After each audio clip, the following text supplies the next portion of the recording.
He had everything: power, wealth, a perfect life on paper. But in a single, shattering moment, Andrew Hartman lost it all, until two strangers no taller than his waist offered him a hug that would change his life forever. Andrew Hartman had it all, on the surface. At 38, he was the CEO of one of the fastest-growing tech companies in New York City. He wore custom suits, rode in sleek black town cars, and closed deals worth millions before lunch. People admired him, envied him, even feared him. But behind the boardroom confidence and flawless public image, Andrew had been quietly unraveling. Years of pressure, isolation, and a marriage that had begun to rot beneath polite smiles were taking their toll. It was a late Thursday afternoon when it happened. He had just stepped out of a high-stakes meeting on the 45th floor of the company headquarters, having secured a game-changing partnership with an international firm. His executive assistant congratulated him. His team cheered. Andrew nodded mechanically, muttered something about needing fresh air, and walked toward the executive lounge. As he passed the tinted glass wall separating the lounge from a smaller meeting room, something caught his eye. At first, he thought his mind was playing tricks on him. But no. There, only a few feet away, was his wife Kelly, elegant, flawless Kelly, entwined in the arms of Tyler Reeves, Andrew's closest friend and longtime business partner. They weren't talking. They were kissing. Time slowed. His heart didn't shatter all at once. It cracked silently, like ice beneath a heavy boot, pressure building beneath his ribs. He stared for a few seconds longer than he should have, hoping, no, begging, for it to be a mistake. Maybe it was a misunderstanding, an illusion, anything but what it clearly was. But Tyler's hand was on her lower back. Kelly's eyes were closed. It was real. Sickeningly real. Andrew turned without a word. No confrontation. No drama. Just the quiet, instinctive flight of a man whose world had just fallen out from under him. He walked through the lobby in a daze, ignoring the greetings, ignoring the marble walls and gold elevators that once made him proud. Outside, the spring air was crisp, the sky an indecisive mix of blue and gray. He wandered a few blocks until he found a bench near the edge of a plaza, one of those sleek, modern concrete things meant more for appearance than comfort, and sat down. He didn't cry. Not yet. He just sat there, elbows on knees, hands clasped, staring at nothing. The light blue fabric of his tailored suit wrinkled slightly under the weight of his posture, but he didn't care. He didn't care about anything. Not the company. Not the deal. Not the betrayal he had just witnessed. There was an echoing hollowness inside him, a void that words couldn't fill. For the first time in years, the man who always had a plan, a schedule, a solution, had nothing. People passed by. A few glanced at him, the well-dressed man with the blank stare and broken soul, but no one stopped. And why would they? In New York, sadness was as common as traffic. Everyone had somewhere to be, someone to impress, something to chase. No one had time to sit with a stranger's pain. And yet, all Andrew could do was sit. He didn't know how long he'd been there. Minutes. Hours. A lifetime, maybe. He had built empires, given TED Talks, shaken hands with presidents. But in that moment, none of it mattered. His wife had betrayed him. His best friend had betrayed him.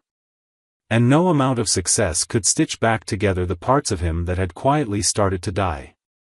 The wind carried the scent of city life, hot dogs from a cart nearby, the faint whiff of gasoline, the occasional breeze from a flower stand down the street trying to mask it all with the smell of fresh tulips. Andrew barely noticed. He was still sitting on that cold bench, arms resting on his knees, his expensive watch slipping slightly down his wrist.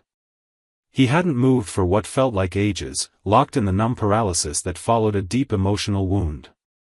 The kind of pain that didn't announce itself with screaming or visible tears, but sat inside the chest like a cinder block pressing down, suffocating any attempt to breathe freely. He wasn't thinking clearly. In fact, he wasn't thinking at all. His mind had stopped running the usual calculations, projections, and contingency plans. Instead, there was a strange, dull silence between his ears. The kind of silence that follows a massive internal explosion. His vision was hazy from exhaustion and the sudden vacuum of purpose. The betrayal had been total, precise, and without warning. It left behind no room for negotiation, no opening for recovery. Only loss. Then, without warning, he heard footsteps, quick and light, like a skipping rhythm on concrete. 2 little girls appeared in his blurry peripheral vision. They looked about 6 or 7, identical in every way. Both had golden blonde hair tied into messy ponytails, bright blue eyes that mirrored the sky on a good day, and matching yellow t-shirts with cartoon suns on them. Denim skirts hung loosely over their knees, and their shoes lit up every time they took a step. They were laughing softly, whispering to each other as they approached, but their laughter slowed when they got closer to the bench. One of the girls tilted her head and whispered something to the other, who nodded with exaggerated seriousness. Then they both stepped closer to Andrew, still unsure, but not afraid. "Mister," one of them asked, her voice careful but clear. "You look really, really sad." Andrew blinked slowly and finally turned his eyes toward them. His throat tightened. He didn't answer, not because he didn't want to, but because the simple truth of their words pierced him deeper than any betrayal. He looked at them and, for the first time all day, really saw something. Not just 2 children, but something light in a dark, collapsing world. Innocence. Curiosity. Kindness. The other girl piped up, less timidly this time. "Can we hug you? Just for a second?" He blinked again. The absurdity of the offer collided with the profound need it awakened in him. He didn't speak, but he gave a small nod, a motion so restrained it was almost imperceptible. That was all they needed. The girls stepped forward without hesitation, one on each side, and wrapped their small arms around him as best they could. Their heads rested briefly on his chest, their little fingers pressing against the sleeves of his suit. They held him like they weren't afraid to give something, even if they didn't know what he had lost. Andrew's eyes closed. His lips parted as if to speak, but the words didn't come. Instead, something broke. Not violently, but gently, like a heavy dam slowly giving way to years of held-back water. His shoulders shook once, then again, and before he knew it, tears rolled silently down his face. He hadn't cried in over a decade, not when his father died, not when the company almost collapsed in 2015, not when he'd spent anniversaries alone. But now, because of 2 strangers no taller than his waist, the tears came freely. After a moment, the girls stepped back. One of them smiled, her teeth slightly crooked. "Our mom says hugs fix bad days. And sometimes they fix bad people, too." The other added, "She says kindness is free, and it's for giving away. Even when people don't ask." Andrew managed a hoarse whisper. "Thank you. I needed that more than I can say." They gave him a thumbs up, as if he'd passed some secret test. Then, without another word, they skipped away down the sidewalk, giggling again, their light-up shoes blinking with every step until they disappeared into the crowd. It was over in less than 2 minutes, but those 2 minutes rewrote something inside him. He remained on the bench for a while longer, still processing it, the warmth of that hug lingering like a quiet echo on his skin. As the street resumed its usual rhythm and the city swallowed him once more, Andrew sat straighter. Not fully healed. Not yet. But something had shifted. Something small. Something human. And for the first time that day, he allowed himself to wonder, just a little, if he might find a way through this. That night, Andrew barely slept. He lay in his luxury apartment, sprawled across sheets that once felt comforting but now felt sterile and cold. The skyline view outside his floor-to-ceiling windows sparkled with the usual city lights, but none of it reached him. His mind kept returning, not to the betrayal, not to Kelly's lips on Tyler's neck, not to the boardroom power moves, but to two small, warm arms wrapping gently around him and a child's voice saying, "Our mom says kindness is for giving away." Those words looped in his head like a melody, both soothing and haunting. He didn't know why it had affected him so deeply. Maybe because it came without expectation. No one had wanted anything from him in that moment. They had just given. By morning, there was a decision.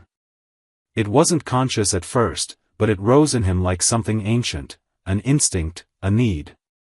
He had to find them again.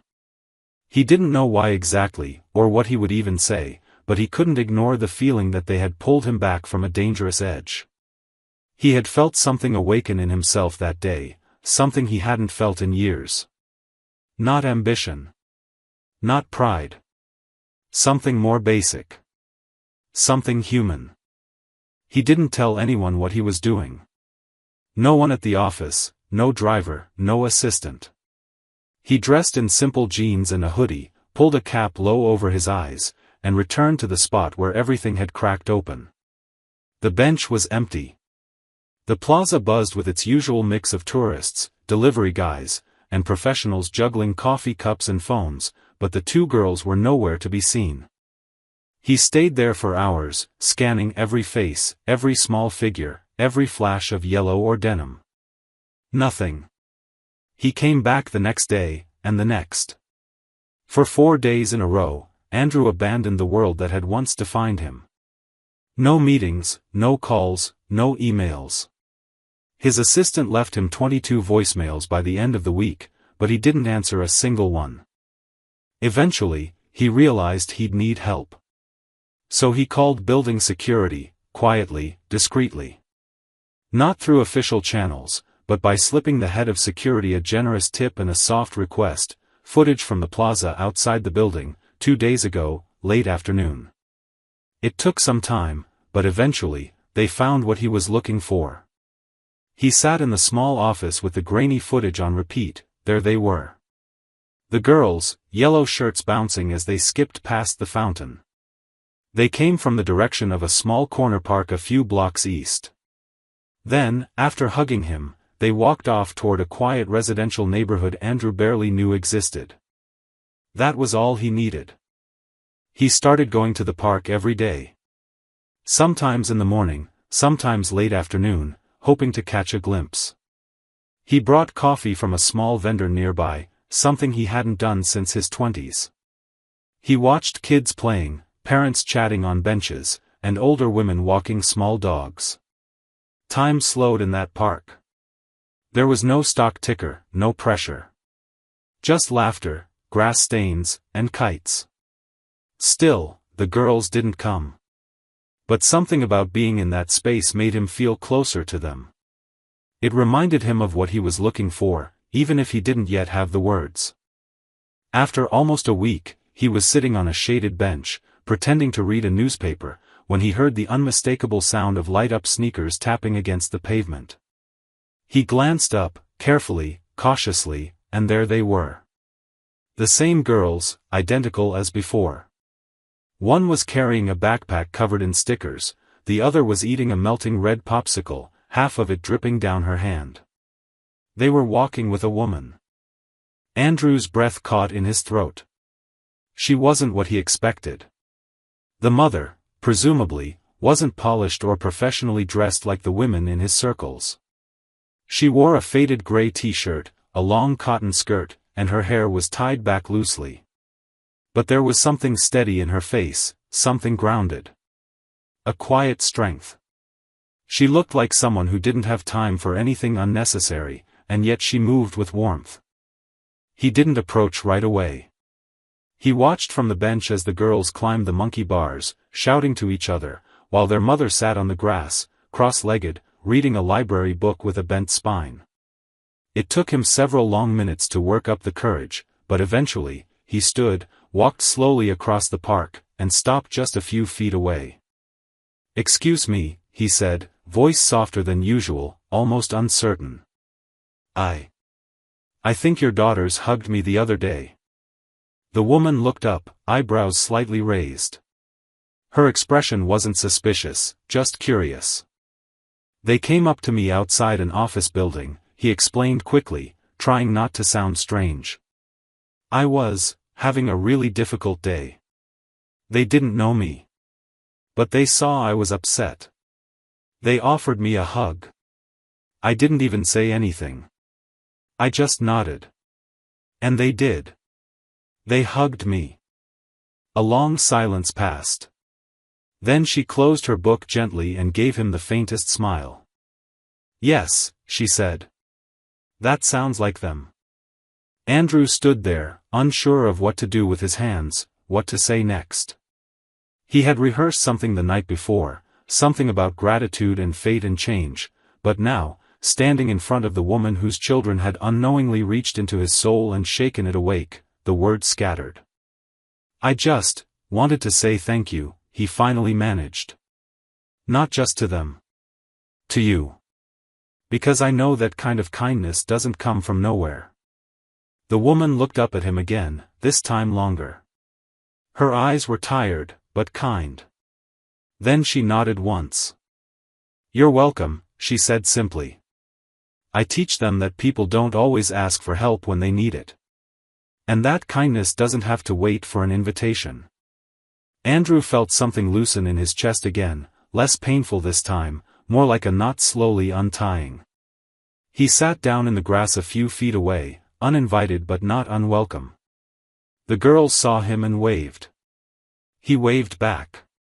For a moment, there was no business, no betrayal, no cold luxury apartment with its untouched wine glasses and echoing silence. There was just a man, a mother, and two girls in a park, beneath the hum of city traffic and the rustling of leaves in the breeze. Andrew didn't expect to come back the next day, but he did. And the day after that. Each time, it felt a little less like searching and more like returning to a place that quietly started to matter. The park became his new ritual, a sacred interruption in a life that once ran on deadlines and percentages. There was no grand invitation. No scheduled meeting. Just a silent understanding between him and the woman named Maggie that he could sit nearby, sometimes talk, sometimes not, and that would be enough. He learned her name on the third day. She said it casually, brushing a strand of hair behind her ear as she pulled crackers out of a zippered lunch bag for the girls. I'm Maggie, by the way, she had said, not looking at him directly but with a tone that made it clear she was opening a small door. He had smiled awkwardly and replied, Andrew, as if it were the first time in his life his name didn't carry a business title behind it. The girls, Emma and Lily, seemed to remember him clearly. They called him the bench man for a while, and Andrew didn't correct them. The nickname felt strangely perfect. He watched them run and play and laugh with the kind of freedom that felt foreign to him. At first, he didn't talk much to Maggie. He mostly listened. She spoke about simple things, school fundraisers, how the twins argued over bedtime stories, the art of stretching groceries to last an extra day. But every now and then, a piece of her story would slip through like a thread loosening from fabric. He found out her husband had been a firefighter. His name was Daniel. He had died 3 years earlier trying to rescue a child from a burning apartment. The little boy lived. Daniel didn't. She didn't tell it like a tragedy, not in the way people usually do when they want sympathy. She said it like a fact of life, hard and unmoving. There was sorrow in her voice, but it wasn't bitterness. It was love that had learned how to grieve quietly. Andrew listened more carefully than he ever had in boardrooms. There was something grounding about Maggie, the way she never exaggerated or minimized anything. She didn't sugarcoat reality, but she also didn't dwell on pain longer than necessary. Her strength wasn't loud. It was the kind that built itself from necessity, like a bridge made of worn but reliable wood. She worked 2 jobs, one as a substitute teacher, another at a bookstore a few evenings a week. Most of her money went to rent and food. The girls wore hand-me-down clothes and didn't own tablets or designer sneakers, but they smiled like they had everything they needed. Andrew found himself mesmerized by it. Not out of pity, but from something closer to awe. He had spent years accumulating things, cars, real estate, watches worth more than most people's annual salary, and yet he couldn't remember the last time his home had felt as full as the blanket the girls sat on while eating peanut butter sandwiches. There was something about the way Maggie folded their napkins, how she never interrupted them when they talked, and how she always made time to laugh, even when her eyes looked tired. It wasn't just her kindness that impressed him. It was her clarity. She knew exactly what mattered, and she lived by it. Over time, their conversations grew deeper. He told her about his company, in vague terms at first, and about the betrayal, though he never named Kelly or Tyler. She didn't react with shock or questions. She just listened, and that silence did more for him than any advice could have. Eventually, he admitted that he hadn't really cried since that day on the bench. She smiled softly and said, "That's okay. Sometimes crying once is enough, if it's the right kind of cry." One chilly afternoon, as the leaves began turning amber and the wind carried the smell of roasted chestnuts from a street vendor nearby, Andrew brought her coffee. It wasn't a gesture of romance. Not yet. It was simply something that felt natural, the same way breathing did. She accepted it with a thanks that held no expectation, and they sat in silence watching the girls chase pigeons across the lawn. For the first time in a very long while, Andrew stopped wondering what came next. He stopped calculating his place in the world and allowed himself to simply be in it. He was still healing. Still lost in places. But sitting beside Maggie, who had learned to survive a broken heart without letting it define her, he began to believe that there might be something better on the other side of grief. Not perfection. Not a fairy tale. Just something real. And maybe, just maybe, that was enough to start again. By the time fall settled over the city in full, with its copper leaves spinning down from the trees and the air turning sharp enough to nip at your skin, Andrew had become a regular presence in Maggie's world. What began as brief park visits grew into shared lunches on worn picnic tables, spontaneous grocery runs, and eventually quiet evenings spent helping the girls with their homework at Maggie's modest apartment. It was a third-floor walk-up in a brick building with creaky stairs and walls thin enough to hear a neighbor's television at night, but it felt warmer than any penthouse Andrew had ever stepped into. The apartment didn't have expensive art or sleek surfaces. It had drawings on the fridge, a slightly lopsided bookshelf overflowing with paperbacks, and a couch that sagged just a little in the middle but invited you to stay. Maggie apologized for the mess the first time he visited, brushing a pair of glittery sneakers out of the hallway and hiding a plate of half-eaten macaroni and cheese behind the microwave, but Andrew only smiled. He hadn't felt this comfortable in years. There was no formality in her space. No polished pretense. Just life, lived out loud and without apology. Something in Andrew shifted quietly during those weeks. He still returned to the office occasionally, but the place had changed for him. Or maybe he had changed. The glass-walled conference rooms and the endless rhythm of strategy sessions no longer gave him the same rush. He began turning down evening events, skipping fundraisers, and leaving early from meetings to make it to Maggie's by dinner. The company, still running like a well-oiled machine, didn't suffer. But for the first time in his adult life, he wasn't trying to climb higher. He was trying to slow down. He found himself rethinking everything. The metrics of success he once worshipped, profits, press coverage, board approvals, now felt pale compared to the joy of seeing Emma beam when she mastered her spelling list or the way Lily laughed uncontrollably when he read bedtime stories in silly voices. The girls had begun to treat him as something permanent, though no one ever said the word. He was simply there. Picking them up from school when Maggie was stuck at the bookstore. Fixing the leaky faucet in the kitchen. Attending the fall festival at their school and helping run the cupcake booth, awkwardly but proudly. Maggie noticed the change in him too, though she never made a point of mentioning it.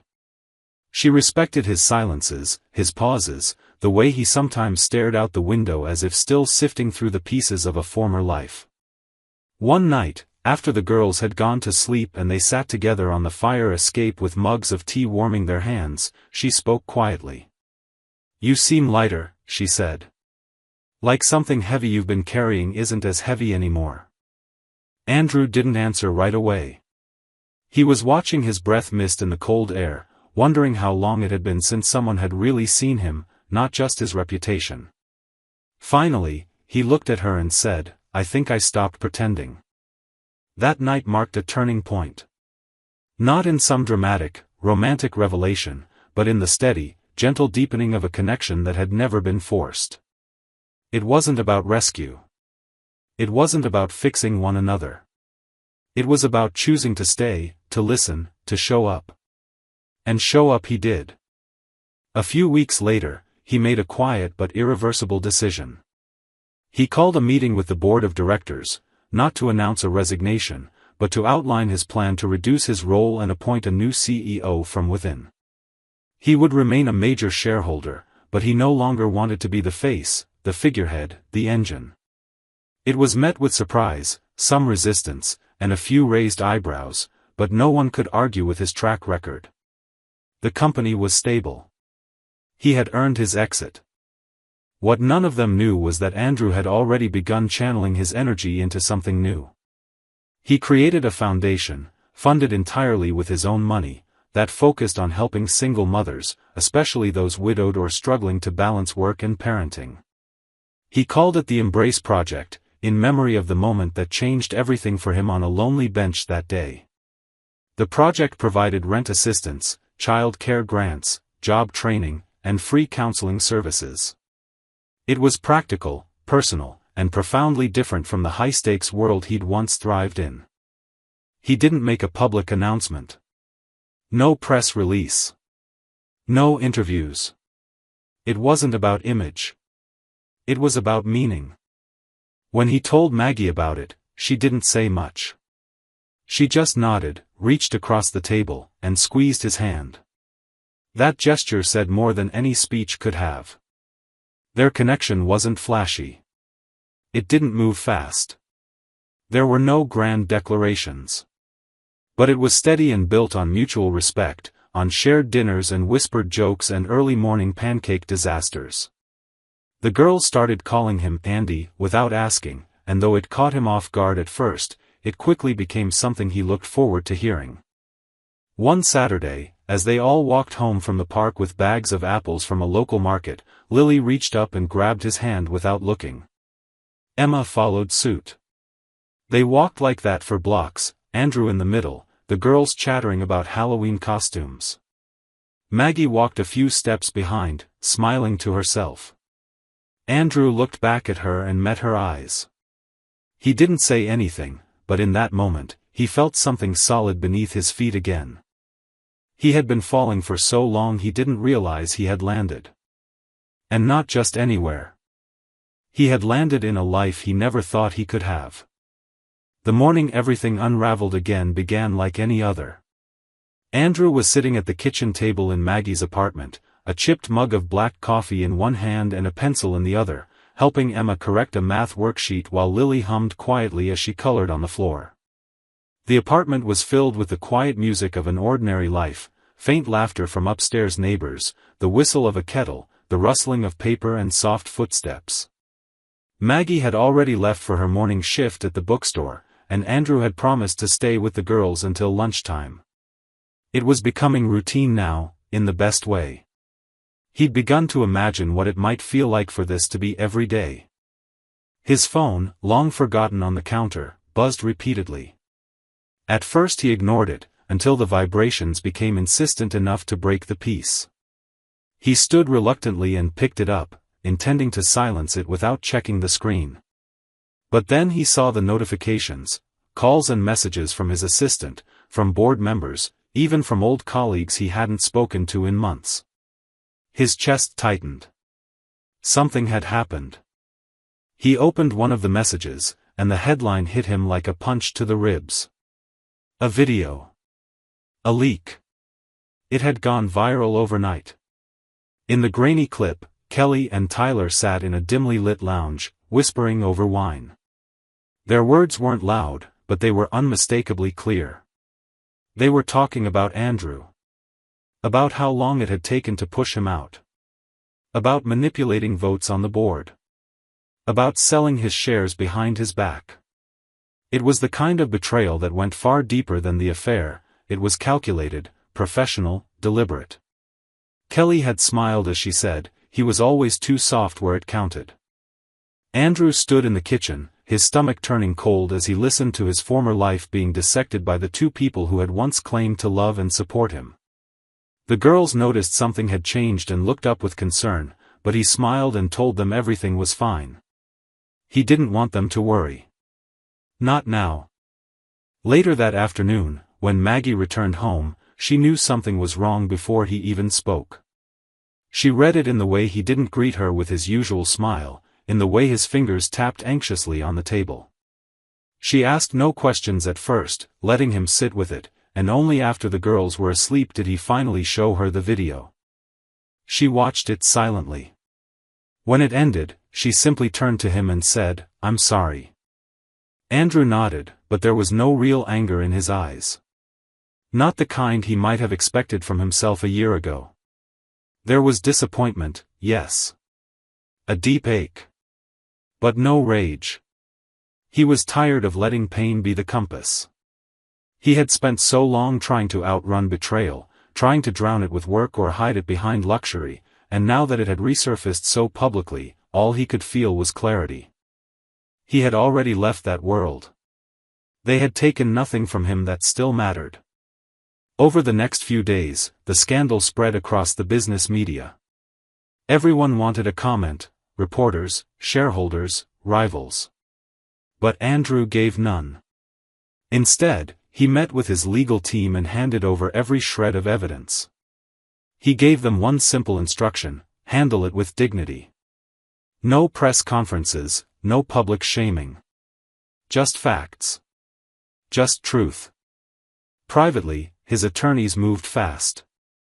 They filed a lawsuit, collected testimony from other board members, and gathered enough documentation to prove a pattern of deception. Tyler and Kelly's carefully constructed empire began to crack. Investors pulled out.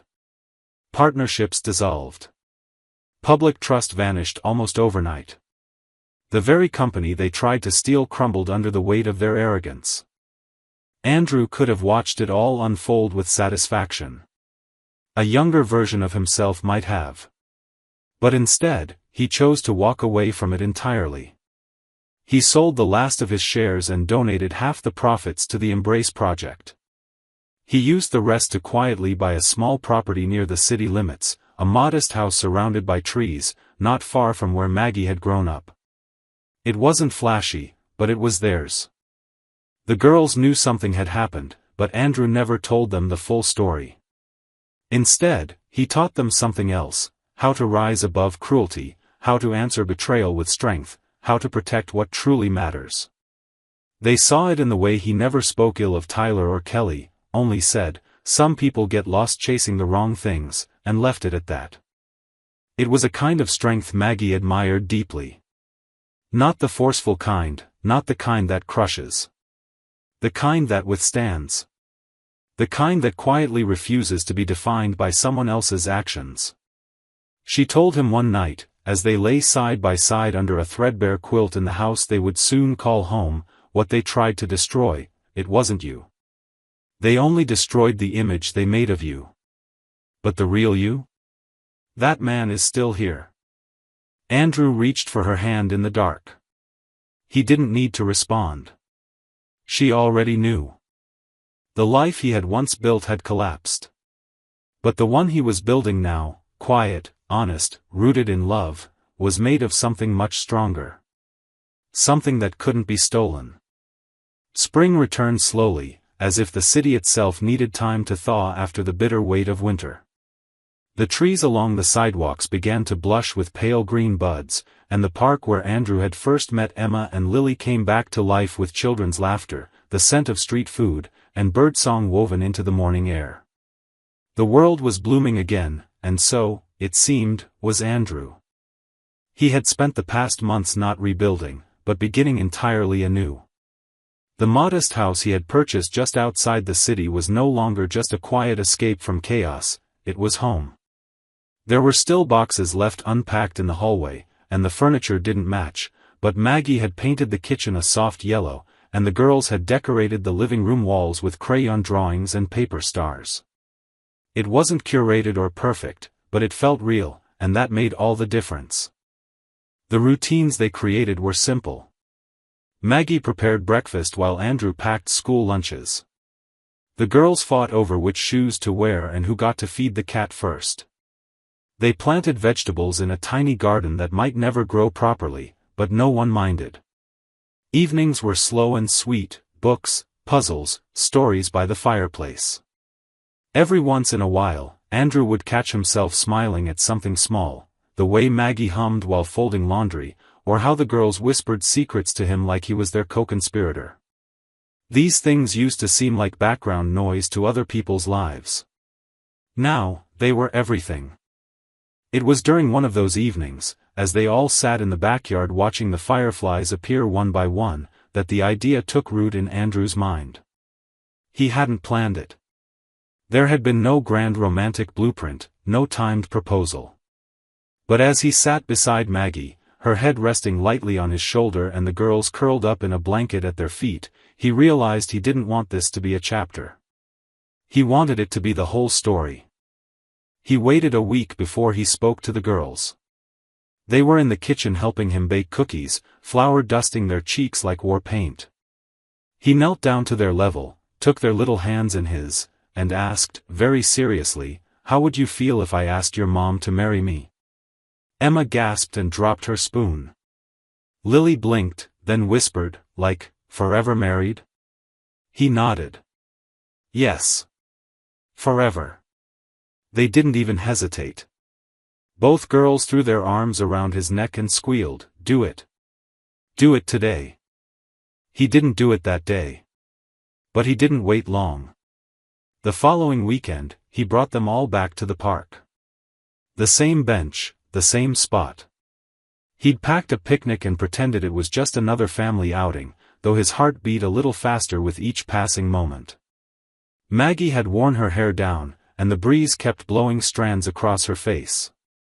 She laughed and tucked them behind her ears, unaware of the ring box in Andrew's pocket.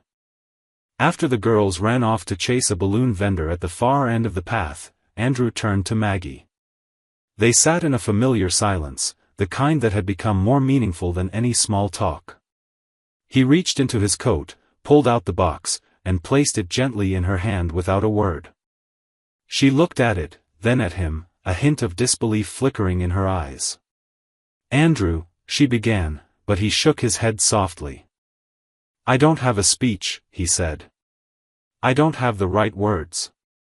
I just know that everything good in my life begins with you. And I want to build the rest of it with you. With you and the girls. Not as a visitor. As family." Her hands trembled slightly as she opened the box. The ring was simple, no diamonds the size of cities, no elaborate setting. Just a gold band with a small sapphire in the center, the exact shade of blue as her daughter's eyes. For a moment, she didn't say anything. Then she smiled, tears quietly gathering in the corners of her eyes, and nodded.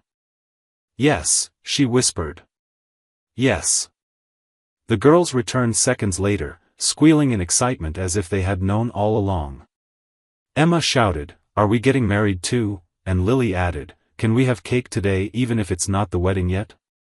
Maggie laughed through her tears, and Andrew wrapped his arms around all three of them in one embrace, holding tightly to the moment as the city moved around them, unaware that something extraordinary had just unfolded on an ordinary bench.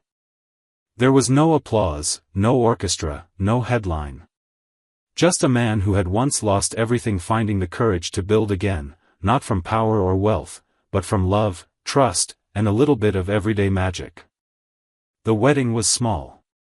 There were no velvet invitations or $1,000 flower arrangements, no sweeping ballroom or tuxedoed orchestra.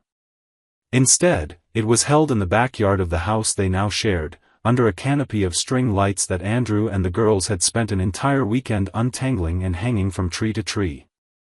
The ceremony was held on a Sunday afternoon in late May, just as the garden began to bloom with lavender and daisies Maggie had planted months before.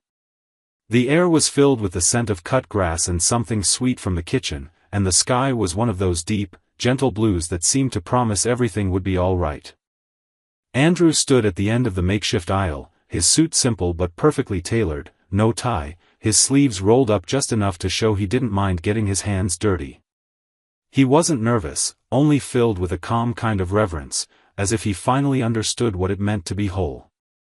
Emma and Lily, in matching white dresses with flower crowns they insisted on making themselves, skipped ahead of Maggie, tossing wildflowers into the air with gleeful abandon. They had taken their roles as flower girls with immense seriousness, though their choreography dissolved into giggles halfway down the aisle. Maggie followed, barefoot on the grass, wearing a long, flowing dress the color of warm sand.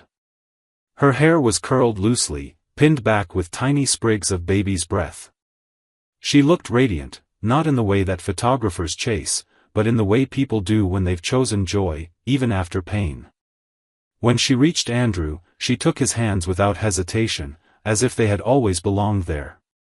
Their vows were not traditional. They were handwritten and a little clumsy in places, but they were real. Andrew promised to be her partner, not her savior. Maggie promised to walk beside him, not behind. The girls stood nearby, grinning wildly, and when it came time to say, "I do," they shouted it before the adults could speak. Afterward, they celebrated with grilled food, music from an old speaker, and stories shared around a fire pit as the sky faded into lavender and stars. Friends from Maggie's school came, neighbors brought pies and lawn chairs, and someone brought a guitar that was passed from hand to hand until the night was full of soft singing and laughter. No one took photos for social media. No one posted hashtags. It wasn't for the world. It was for them. In the months that followed, the house continued to fill with life, not the noisy chaos of disruption, but the deep, rhythmic pulse of belonging. Andrew embraced fatherhood not as a replacement for what the girls had lost, but as a new kind of presence. He learned how to braid hair badly, how to mediate arguments over bedtime songs, how to repair dollhouse furniture with glue and infinite patience. Emma would crawl into his lap without warning and fall asleep with her cheek against his chest, and Lily began calling him Dad when she thought no one was listening. The first time she said it aloud, over breakfast while asking him to pass the syrup, Andrew nearly dropped the plate in his hands. But he didn't correct her. He just smiled and said, "Sure, sweetheart." Maggie returned to teaching full-time, and Andrew, true to his promise, focused on his foundation. The Embrace project grew slowly but steadily, helping families across the city with real, tangible support. He often visited the centers they funded, sometimes reading to children in after-school programs or helping renovate donated housing. People were always surprised to see him there, this man who used to be on the cover of Forbes now hammering shelves into a classroom wall or sitting cross-legged in a circle of kids talking about empathy. But Andrew didn't need to be impressive anymore. He just needed to be useful. There were hard days, of course. Nights when grief still came for Maggie in unexpected waves, and mornings when Andrew would wake from dreams of boardrooms and betrayal, sweating in the dark. But they faced those days together. They learned how to listen without needing to fix everything, how to give each other space and strength in equal measure. Their love wasn't built on fantasy. It was built on resilience, trust, and the quiet understanding that life wasn't about returning to what once was, it was about creating what could still be. One evening, almost a year after the wedding, the four of them sat on the same park bench where everything had started. The girls were older now, taller, their conversations more curious and complex, but they still clung to Andrew's arms as if he were their favorite playground. Maggie rested her head on his shoulder, just as she had before, and they watched the sun sink low behind the buildings, casting long shadows across the grass. Andrew looked around at the place that had once held his greatest sorrow and now held his greatest peace. He thought about who he had been, lonely, hollow, lost, and who he had become, not because someone saved him, but because someone saw him. Because two little girls offered him a hug when he needed it most. Because kindness, when freely given, has a way of rewriting destinies. And in that moment, surrounded by the laughter of his daughters and the quiet breath of the woman who taught him how to love again, he finally understood, the bench hadn't just been a place to sit.